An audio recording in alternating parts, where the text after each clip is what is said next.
बाजार से काजू लेकर के आओ, बादाम लेकर के आओ, मेवा लेकर के आओ। ध्यान से सुनिएगा। सेठ जी ने नौकर को बुलाया, पैसा दिया कि जाओ तुम बाजार से काजू लेकर के आओ और बादाम लेकर के आओ, दूध लेकर के आओ, चीनी लेकर के आओ और ला करके उससे हम लोग आज खीर बनाएंगे। नौकर गया दौड़ता भागता हुआ, बाजार से उसने चीनी लाया, दूध लाया, काजू लाया, बादाम लाया और खीर बनाई गई। जब खीर बन गई, नौकर ने खीर बना करके रख दिया। सेठ जी को लगा कि खीर ज़्यादा अच्छी बनी है, इसलिए हमको ये अगर पूरी मिल जाए तब तो ज़्यादा बढ़िया हो जाए। और नौकर भी कम चालाक नहीं, नौकर भी सोचे कि अगर ये खीर हमको मिल जाए तब तो ज़्यादा बढ़िया हो जाएगा। सेठ जी ने कहा देखो भाई, खीर ऐसे नहीं मिलेगी। सभी लोग, हम दोनों लोग सोते हैं और सोने के बाद उठेंगे और निर्णय करेंगे जिसका सपना ज़्यादा अच्छा होगा ये सारी खीर उसी को मिलेगी। सेठ जी ने नौकर से कहा कि खीर को ढक करके तुम रख दो और सुबह उठेंगे हम लोग, जिसका सपना ज़्यादा अच्छा रहेगा वही खीर को पूरा पिएगा। अब इधर सेठ जी महाराज भगोने को ढकवा करके रख देते हैं और नौकर रात में चुपके से उठा, पूरी खीर को पी गया। अब सेठ जी महाराज इधर सो ही रहे, उधर नौकर सारी खीर पी गया।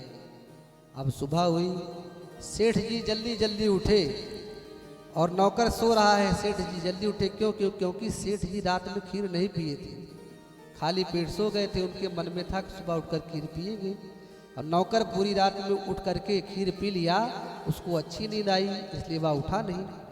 और नौकर को लात मार करके उठाया, चल खीर की तरफ। नौकर को लात मार के जब उठाया, उसके बाद कहा सेठ जी ने, जा मुंह धुल करके आ, और मुंह धुल करके आ, उसके बाद हम लोग खीर को आधा आधा लेकर के खा लेंगे, लेकिन जिसका सपना अच्छा होगा उसको ज़्यादा मिलेगा। अब इधर सेठ जी कहते हैं मुंह धुल करके आ, उधर नौकर कहता सेठ जी खीर तो हमने रात में ही पी लिया। अब सेठ जी बड़े नाराज हुए, अरे दुष्ट, बता तू अकेले तूने खीर को क्यों पी लिया, अरे थोड़ी हमको भी दे देता। अब सेठ जी के सामने नौकर कान पकड़ के बोले, सेठ जी मेरी कोई गलती नहीं है। सेठ जी ने कहा तो किसकी गलती है? नौकर ने कहा सेठ जी जैसे आप उधर सोने के लिए गए और मैं सोने के लिए इधर आया, और जैसे मेरी आंख लगी ही नहीं थी उतने में हनुमान जी महाराज आ गए। और हनुमान जी महाराज आकर के हमको एक लात मारे और मारने के बाद गदा दिखा करके बोले चलो खीर की तरफ। अब महाराज आप बताइए सेठ जी मैं क्या करूं, हनुमान जी की बात को कोई टाल सकता है? तो सेठ जी ने कहा इसके बाद क्या हुआ? तो नौकर ने कहा सेठ जी जब हनुमान जी गदा दिखाए कि चल खीर की तरफ, तो मैं उठ करके खीर की तरफ गया और खीर की तरफ जाने के बाद हनुमान जी ने कहा कि चल आधी खीर तू मुझको दे दे और आधी खीर तू पी ले। ध्यान से सुनिएगा। और वह नौकर तुलसी का पत्ता लाता है, ला करके उस खीर में डालता है और डालने के बाद होता क्या है, नौकर सारी खीर को उठा करके पी लेता है। और इधर सेठ जी से कहते हैं सेठ जी हनुमान जी के डर के कारण हमने खीर को पी लिया। अब इधर सेठ जी से कहते हैं नौकर कि सेठ जी आप अपना सपना बताइए, आपका सपना अच्छा है कि नहीं है? तो सेठ जी कहते हैं अरे घनचक्कर, मैं रात में प्रधानमंत्री बना था, मेरे इधर भी पुलिस, मेरे उधर भी पुलिस, आगे भी पुलिस, पीछे भी पुलिस।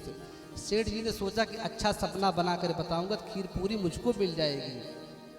लेकिन नौकर ने कहा सेठ जी हनुमान जी महाराज के मारने के कारण मैंने सारी खीर पी ली।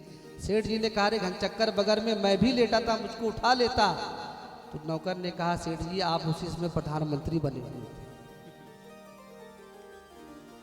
तो इसलिए भगवान से कभी भी बहुत ज़्यादा दिमाग लगा के नहीं चलना चाहिए।